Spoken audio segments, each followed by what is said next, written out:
এখন বিভূতিভূষণ বন্দ্যোপাধ্যায়ের লেখা ছোট গল্প কবি। গল্প নয়, নিজের চোখে দেখা। তবে গল্প না বলিলে লোকে পড়িতে চায় না, তাই গল্পের আকারেই লিখিতে হইল।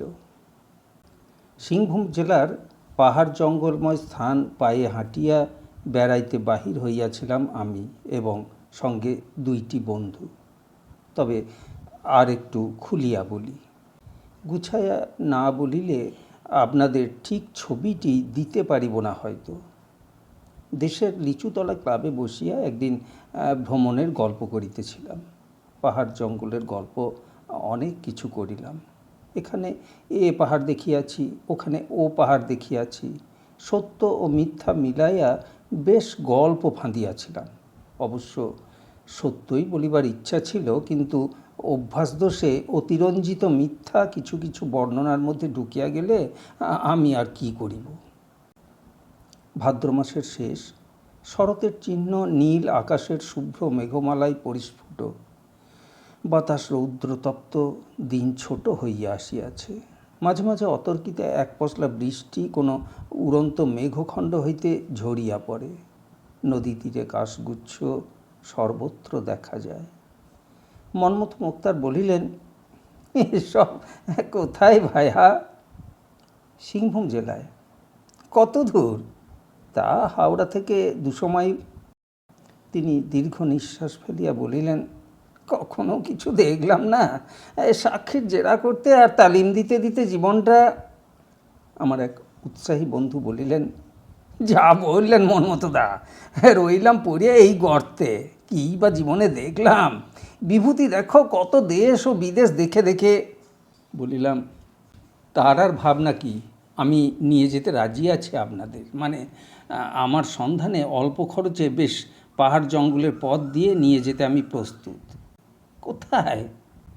একটা পথে আমি নিজে একবার হেঁটে গিয়েছিলাম। সব শুদ্ধ 16 মাইল রাস্তা হবে।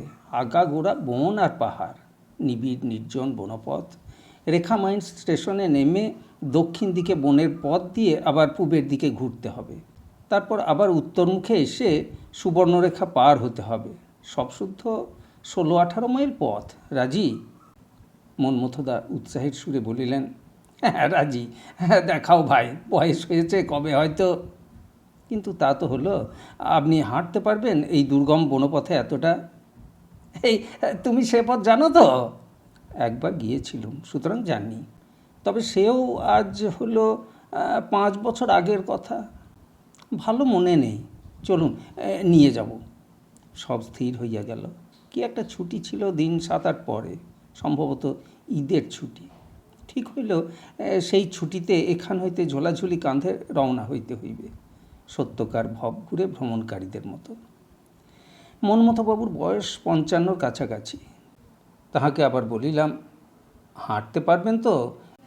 গাড়ি ঘোড়া কিছু মিলবে না কিন্তু সে রাস্তায়, ভেবে দেখুন। তিনি আশ্বাস দিলেন, কিচ্ছু ভেবো না ভাইয়া, দেখো এ বুড়ো হাড়ের জোর, তোমাদের চেয়ে অনেক শক্ত আছি এখনও। কিন্তু তিনি বিপদে ফেলিয়াছিলেন আমাদিগকে পথের মধ্যে। সে কথা এখানে অবান্তর। আসল কথা যাহা বলিতে চাহিতেছি তাহাই বলিব। আজ 7-8 বছর হইয়া গেল সে ঘটনা, সে ছবি আজও আমাদের 3 জনেরই মনে জল জল করে। সময়ের ব্যবধান তাহা ম্লান করিয়া দিতে পারে না। সেই গ্রাম্য কবি রঘুনাথ দাসের কথা। আরেকটু গোড়া হইতেই বলি। রাত 4টের সময় ট্রেন হইতে নামিলাম মোহনিয়া স্টেশনে। ট্রেনে একটি উপরচালক ছোকরাকে জিজ্ঞাসা করা গেল, এ ট্রেন রেখা মাইন্সে ধরিবে কি না। নির্বোধেরা সবসময় সব বিষয়ে খুব নিশ্চিত থাকে। সে বলিল, ধরিবে নিশ্চয়, কোনো সংশয়ের অবকাশ নাকি সে সম্বন্ধে নাই। আমার কেমন সন্দেহ হইল তাহার কথাবার্তার ধরনে। আমি অন্য বন্ধুটিকে গার্ডের কাছে পাঠাইয়া দিলাম এ কথা জানিবার জন্য। গার্ড বলিয়া দিল, ও স্টেশনে ট্রেন ধরে না। দায়িত্ব জ্ঞানহীন ছোকরার কথা শুনিয়া কাজ করিলে সেদিন একেবারে টাটা গিয়া গাড়ি থামিত। ফিরিবার ট্রেন সারাদিন মিলিত না, ভ্রমণটাই মাটি হইয়া যাইত। কেন লোকে না জানিয়া শুনিয়া এমন বাজে কথা বলে তাই ভাবি। যখন ট্রেন হইতে নামিলাম তখনও রাত্রি আছে, তবে পথ বেশ দেখা যায়। আমরা হাঁটিয়া আসিলাম রেখা মাইন্স পর্যন্ত। ঠিক সে সময় ভোর হইয়া গেল। আমরা অরুণ ছটা রক্ত পূর্ব দিগন্তের মহিমা অবাক হইয়া দর্শন করিলাম সুবর্ণরেখা তীরের শালবন হইতে। আরও কিছু দূর অগ্রসর হইয়া একটি অনামিকা পার্বত্য তটিনী দুই তীরের পাষাণকুলের মধ্য দিয়া কুলকুল স্বরে ছুটিয়া চলিয়াছে। পাষাণময় তটে বর্ষার বন কুসুম ফুটিয়া আছে। নদীর ধারে ধারে বন শেফালি বৃক্ষ, দুই একটি শিউলি ফুলও ফুটিয়া আছে। আমি প্রস্তাব করিলাম, আসুন স্নান করা যাক এই নদীতে। মন্মথদা বলিলেন, এত সকালে? এত সকালেই নদী দেখবে যখন, স্নান করবে তখন, সুতরাং শাস্ত্রবাক্য মেনে নিয়ে এখনই স্নান করা যাক। রাস্তায় এমন সুন্দর নদী আর হয়তো মিলবে না। ভিজে কাপড় বইতে হবে সারা রাস্তা। তার ব্যবস্থা হবে। ব্যবস্থা যাহা হইল তাহা ছাপার অক্ষরে না লেখাই ভালো। অতঃপর নদীর সেই জলজ লিলি সুবাসিত পাষাণতট পরিত্যাগ করিয়া বনমধ্যে ঢুকিয়া পড়িলাম। এক স্থানে শৈলসানুতে একটা বড় পিয়াল গাছ, তার তলদেশে বিশাল শিলাখণ্ড একখানা, ঠিক যেন বাঁধানো বেদির মতো। কয়েকদণ্ড সেখানে বিশ্রাম করিলাম ও সঙ্গে আনিত পাউরুটি, মাখন, জেলি ও সন্দেশের সদ্ব্যবহারও যে না করা গেল এমন নয়। তারপর আবার রওনা। পথিমধ্যে এক অতি বৃদ্ধ সাহেবের সঙ্গে জঙ্গলের মধ্যে দেখা। সাহেব কুলি খাটাইয়া কি কাজ করিতেছে। বনের মধ্যে একটি তাঁবু, তাঁবুতে দুই একখানা চেয়ার টেবিল। সাহেবের নিজের মুখে শুনিলাম তাহার বয়স 90 বৎসর। এই বয়সে সে অর্থ উপার্জন করিয়া সেই অর্থ ভোগ করিবে কবে? বাঙালির মনে এই প্রশ্ন উদয় হওয়া স্বাভাবিক, কিন্তু ও জাতের ধর্ম অন্যরূপ। অজরামরবৎ প্রজ্ঞ বিদ্যামর্থঞ্চ চিন্তায়েত। চাণক্য শ্লোকের এই বাক্য উহারাই সার্থক করিয়াছে। আরও কিছু দূর গিয়া একটি বনমধ্যস্থ সাঁওতালি গ্রাম, নাম কুলামারৌ। সেখানে পথের ধারে একটি ছোট্ট কুটির, তাহার পাশে শালের খুঁটিতে ঝোলানো একটা কেরোসিনের টিনের ভগ্নাংশ। তাহাতে অতি জরুরি বিজ্ঞপ্তি লিখিত আছে, এই মাস হইতে দোকান খোলা হইয়াছে। মন্মথদা বলিলেন, এ ব্যাপারটা কী হে? আমি বললাম, মনে হচ্ছে এটা দোকান, খোঁজ করা যাক, কি বলো? চা করে যদি দিতে পারে। সন্ধান করুন। ডাকাডাকি করার পরে একটি বন্য তরুণী বাহির হইয়া আসিল। তাহাকে প্রশ্ন করা হইল, এটা দোকান? হই। চা করে দিতে পারো? পারবুক না কেনে? দাও তবে। চা আছে, চিনি নেই। আমাদের আছে, দেব। ক্রমে আলাপ হইয়া গেল। তরুণীর নাম পরিবাণী। এ ধরনের নাম এই বনের মধ্যে কোথা হইতে আসিল কি জানি। তরুণীর বেশ সুঠাম সুগঠিত চেহারা, শান্ত মুখশ্রী। সে জল ফুটাইয়া দিব্যি চা করিয়া আনিল, তবে পেয়ালা ইত্যাদি নাই। বড় কাঁসার জামবাটিতে এক বাটি চা এবং কয়েকটি গ্লাস। চা পান সারিয়া আবার বাহির হওয়া গেল। এবার দুর্গম বনপথ, মাঝে মাঝে পাহাড়ি ঝর্ণা ক্ষুদ্র নদীর আকারে পথের পাশেই বহিয়া চলিয়াছে। পাষাণ তটে বনকুসুম আলো করিয়া আছে। মন্মথদা বলিলেন, বেশ জায়গায়, এমন পাহাড় বন দেখিনি কখনো। অপর বন্ধুটি বলিলেন, সত্যি এমন জায়গা যে আছে, এই যশোর জেলার পাড়াগাঁয়ে পড়ে থেকে তা কি করে বুঝবো? একটা জায়গা দেখালে বটে।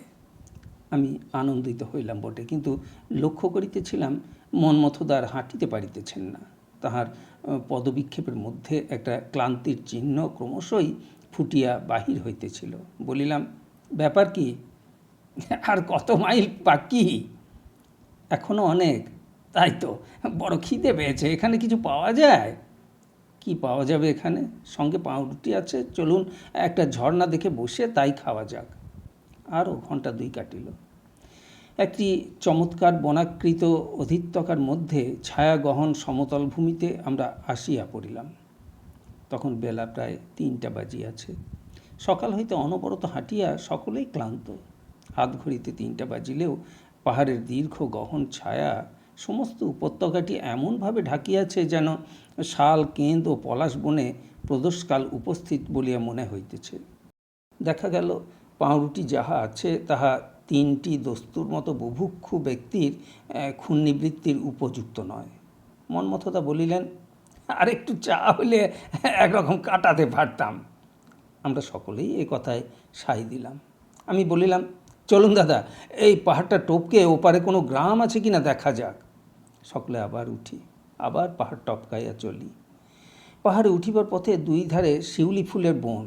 প্রথম শরতে শিউলি ফুল ফুটিয়া সকালেই ঝরিয়া পড়িয়াছে শিলাপটে। বড় দুর্গম চড়াইয়ের রাস্তা। মন্মথদা হাঁপাইতেছেন।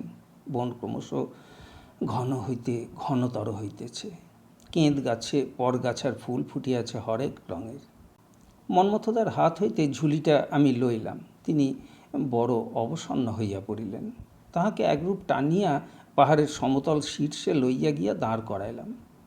একটু পরে আবার নামিতে শুরু করিতে হইল, কারণ বেলা হু হু করিয়া পড়িতেছে। এই ভল্লুক সংকুল পর্বতারণ্যের অপরিচিত পথে রাত্রির অন্ধকার আমাদের উপর নামিয়া না আসে। মন্মথদা বলিলেন, আর একটু যদি চা পেতাম।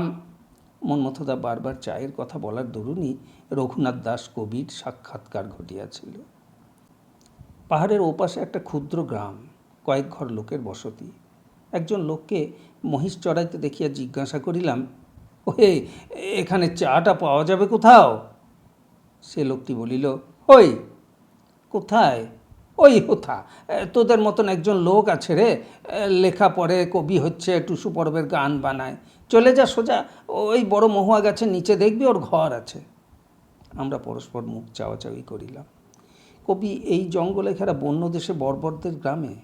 মন্মথদা বলিলেন, চলো চলো, দেখা যাক। আশ্চর্য কথা তো, চাও নিশ্চয় পাওয়া যাবে, কবি মাত্রেই চা খায়। চলো, কী রকম কবি দেখা যাক। আমরা গিয়া কথিত মহুয়া গাছের তলায় পৌঁছিলাম। দেখি একজন লোক কোদাল ধরিয়া মাটি কোপাইতেছে। লোকটির রং ঘোর কৃষ্ণবর্ণ, পরনে লেংটি, মাথায় বাবরি চুল, বয়স 40-এর মধ্যে, বেশ স্বাস্থ্যবান। আমরা গিয়া বলিলাম, কবি রঘুনাথ দাসের বাড়ি কোথায়? লোকটি বিস্ময়ের দৃষ্টিতে আমাদের দিকে চাহিয়া আগায় আসিল। বলিল, আমারই নাম, আপনাদের দাসানুদাস। বাবুদের কোথা থেকে আগমন হচ্ছে? কলকাতা থেকে। তবে পাটঘিটার জঙ্গলের দিক থেকে এলেন যে? হাঁটতে হাঁটতে আসছি এই বন দেখতে দেখতে। আসুন আসুন বাবুরা, আসুন, আমার বড় ভাগ্যি, চলুন আমার ঘরে। বনের ভিতর দিয়া পথ। গ্রাম হইতে কিছু দূরে পাহাড়ের নিভৃত উপত্যকায় একটি নিচু ঘরের ঘর। ঘরের সামনে ও চারিধারে শাল ও মহুয়ার সারি। পাহাড়ি ঢালুতে বনকুসুম ফুটিয়ে আছে, প্রধানত বন্য পিটুনিয়া ও বন্য শেফালি, উপরের দিকে দেবকাঞ্চন। ঘরের ভিতর ঢুকিয়াই প্রথমে চোখে পড়িল বড় বড় অক্ষরে একখানা কাগজে লিখিয়া দেওয়ালে মারা, সংসারের কোলাহল নাহি পশে কানে, তাই ভালো লাগে মোর থাকিতে এখানে। ঘরের একপাশে একখানা দড়ির খাটিয়া, তাহাতে একখানা মোটা সাঁওতালি চাদর পাতা। ঘরের এদিকে ওদিকে বই খাতা অত্যন্ত অগোছালোভাবে ছড়ানো। একখানা রাধাকৃষ্ণের ছবি টাঙানো দেয়ালে। ঘরের কোণে এক ঝুড়িতে কয়েকটি শশা। বাহিরে গাছপালায় পার্বত্য পক্ষীকুলের গলকাকলি। ঘন ছায়া বন পাদপের পাশেই উত্তুঙ্গ তামা পাহাড় শ্রেণী। পরন্ত বেলার রোদ শৈলচূড়ার বনানী শীর্ষে। অতি সুন্দর আশ্রমটি। কবির লিখিবার ও ভাবিবার উপযুক্ত স্থান বটে। যে এরূপ স্থান নির্বাচন করিবার ক্ষমতা রাখে, সে কবি না হইয়াই যায় না। আমরা বলিলাম, আপনার বাড়ি নয় এটা? না বাবু, এটা আমার লিখবার জায়গা। সারাদিন এখানেই থাকি, বাড়িতে যাই খেতে। গ্রামের মধ্যে বড্ড গোলমাল, ও আমার সহ্য হয় না। আপনারা বসুন, আমি আসছি। কবি চলিয়া গেলে আমরা তাহার বইপত্র ঘাঁটিয়া দেখিতে লাগিলাম। রামায়ণ, মহাভারত, একখানা সাঁওতালি ছড়ার বই, পদ্যে লেখা সিংভূমের রাজবংশের ইতিহাস, একখানা লায়লা মজনু বই বটতলার ছাপা, একজন কোন সাধুর জীবনচরিত ইত্যাদি। মন্মথদা বলিলেন, এ যে দেখছি ধুকুরির ভেতর খাসা চালে। আমি ও আমার বন্ধু দুজনেই সে কথায় সায় দিলাম। মন্মথদা বলিলেন, চা হবে, কি বলো? আমি বলিলাম, মনে তো হয় দাদা, কবি যখন দেখা যাক। বড় সুন্দর জায়গা এটা, ও যদি বিক্রি করে কিনতে রাজি আছি। কিনবেন তো, আসবেন কোথা দিয়ে? এই বনের মধ্যে দিয়ে 10-12 মাইল হেঁটে? তাই তো ভাবছি। ইতিমধ্যে কবি গ্রাম হইতে ফিরিল। তাহার এক হাতে একটি ধামায় 1 ধামা মুড়ি, অন্য হাতে 8-10টা ভুট্টা পোড়া। হাসি মুখে বলিল, দেরি হয়ে গেল। আমরা তাহাকে আশ্বস্ত করিলাম, কিছু দেরি হয় নাই, চায়ের সরঞ্জাম এখানেই ছিল। কবি আর একবার গিয়া দুধ লইয়া আসিল। মুড়ি, শশা, ভুট্টা পোড়া ও চা পর্ব মিটিবার পরে আমরা কবিকে ধরিলাম, আমাদের কবিতা পড়িয়া শুনাইতে হইবে। পরিবেশটি ছিল চমৎকার। তামা পাহাড়ের দীর্ঘ শ্রেণী আমাদের বামে, শালতরুর সারি ছিল 2 পাশে, দেবকাঞ্চন ফুটিয়াছিল পর্বত সানুর বনে। তাহার মধ্যে বাবরি চুলওয়ালা কৃষ্ণকায় সাঁওতালি চেহারার কবি রঘুনাথ দাস আপনার মনে স্বরচিত কবিতার পর কবিতা আবৃত্তি করিয়া চলিয়াছে। ভ্রমণে আসিয়া এতটা ঘটিবে আমাদের ভাগ্যে তাহা ভাবি নাই। অনেক কবিতা, দিব্যি ছন্দের গান, ভাষা সহজ সরল, গ্রাম্য কবির উপযুক্ত। সবচেয়ে আমার ভালো লাগিল কবির নিসর্গপ্রীতি। প্রকৃতিকে দেখিবার সুন্দর চোখ আছে কবির। অনেকগুলি কবিতা প্রকৃতির বর্ণনা, ঋতুর বর্ণনা, সকাল সন্ধ্যায় পার্বত্য ভূমির নানা রূপের বর্ণনা। আমার এই সকল কবিতা মনে নাই। মনে থাকলে এখানে নমুনা দিতে পারিলে ভালো হইতো। কেবল একটা লাইন আমার মনে আছে একটা কবিতার, মত্ত ধরা রেরেং পোকার গানে। আমরা বলিলাম, রেরেং পোকা কি? ওই যে ডাকে রাত্রিরে বনে জঙ্গলে ঝিঁঝি পোকা, ওই আমরা বলি রেরেং পোকা। মন্মথদা বলিলেন, বই চাপাননি? এখানে মাঘ মাসে টুসু পরব হয়, টুসুর গান আর ছড়া ছাপিয়ে বিক্রি করি, খুব বিক্রি হয়। বছরে ওই টুসু পরবের সময় 30 টাকা আন্দাজ বই বিক্রির আয় হয়। ওতে চলে সারা বছর। আমার ওতেই হয়ে যায়, খরচ তো বেশি কিছু নয়। ধানের জমি আছে ওই পাহাড়ের কোলে, মকাই হয় এই ভাদ্র মাসে, কুর্মি হয় 10 মণ। কুর্মি কী জিনিস? এই কলাই জাতীয় ফসল, এদেশে সেদ্ধ করে খায়। গাছে ধুঁধুল, চিচিঙে, ঢেঁড়স ফলে, ওতেই খুব হয়। আপনার ছেলে পিলে কি? 3টি ছেলে, মেয়ে নেই। বুড়ো বাবা মা বাড়িতে, স্ত্রী আছেন। এদের বেশ চলে যায়। যেমন এদেশে চলবার নিয়ম, দুবেলা বাঙালি বাবুদের মতো ভাত খেতে হবে তা নয়। ভুট্টা পোড়া খেয়েই 2 দিন কেটে গেল। জংলি আলু একরকম আছে। কার্তিক মাসে পাহাড়ের জঙ্গল থেকে গ্রামশুদ্ধ মেয়েরা তুলতে যায়, শকরকন্দ আলুর মতো মিষ্টি। একজন 1 মণ 1.5 মণ আলু তুলে আনবে জঙ্গল থেকে, তাই খেয়েই 15 দিন কেটে গেল। এমনি ভালো কথা, রাত্রে আপনারা এখানেই থাকুন, কাল সকালে উঠে যাবেন, খাওয়ার ব্যবস্থা করি। আমাদের ভালোই লাগিল এই বন্য গ্রামের কবির সাহচর্য। এই ধরনের কবি আমরা দেখি নাই কখনো। মনও খাঁটি কবির মতোই। আমরা বলি, গাঁয়ের বাইরে এই জঙ্গলের মধ্যে থাকেন, এতে কষ্ট হয় না? কবির কণ্ঠস্বরে বিস্ময়ের ভাব ফুটিয়া উঠিল। উত্তর দিল, কষ্ট কেন হবে বাবু? এমন বনের মধ্যে পাহাড়ের নিচে শালফুল যখন ফোটে সে গন্ধে পাগল করে দেবে, সে সময় আসবেন বাবু। দেখুন না, কত ফুল ফুটে আছে এ সময়। সকালে কত শিউলি ফুল পড়ে থাকবে পাহাড়ের বনে। আর দিন কতক পরে আশ্বিন মাসের প্রথমে এখানে জ্যোৎস্না রাতে ঘরে বসে পড়ি বা লিখি। শিউলি ফুলের সুবাস কি! একদিন আর বাড়ি যেতে ইচ্ছে হয় না, সারা রাতই এখানে শুয়ে থাকি। মন্মথদা রহস্য করিয়া বলিলেন, আর আর কবিপ্রিয়া? রঘুনাথের মুখে সলজ্জ হাসি ফুটিয়া উঠিল, চুপ করিয়া রহিল। আমি বলিলাম, বলুন, লজ্জাটা কি এর মধ্যে? রঘুনাথ বলিল, সে লেখাপড়া জানে না, এ দেশের মেয়ে, দেখেছেন তো ওদের স্বাস্থ্য ভালো, আপনি দেখে বুঝতে পারবেন না বয়স কত। যেদিন রাত্রে না যায় মাঝে মাঝে সে নিজেই আসে, ফুল বড় ভালোবাসে। ওই জঙ্গল থেকে এই সন্ধেবেলা দবকাঞ্চন ফুল নিয়ে আসতে হলো, খোঁপায় গুঁজবে। আমার বন্ধুটি বলিলেন, না মশাই, আপনি একজন সত্যিকারের কবি। আচ্ছা, উনি যদি আসেন এখানে খাবেন কি? ও ভাত রেঁধে নিয়ে আসে শাল পাতায় জড়িয়ে, নয়তো ভুট্টা পোড়া, কোনো দিন মুড়ি আর আলু সেদ্ধ। আমার তৈরি গান ওকে গাইতে বলি। এই মাঘ মাসে টুসু পরব আসছে, আর দিন কতক পরে গান বাঁধতে আরম্ভ করব। রাত্রে এখানে একদিন থেকে দেখবেন কত ফুলের গন্ধ। সত্যি এই সরল বন্য কবির জীবন আমাদের কাছে লোভনীয় মনে হইল। আর এই পাহাড়ের কোলের ছোট্ট ঘরের ঘরখানা, প্রাচীন দিনের ভারতবর্ষে এমনি শৈলারণ্যে এমনি আশ্রমে কত কবি ভাস অবিমারক স্বপ্ন বাসব দত্তা রচনা করিয়া গিয়াছেন।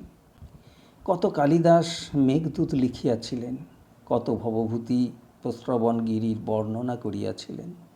সুঠাম তরুণী কবিপ্রিয়া খোঁপায় শালমঞ্জরি গুঁজিয়া ময়ূরকে আহার্য প্রদান করিতেন আশ্রমের অঙ্গনে।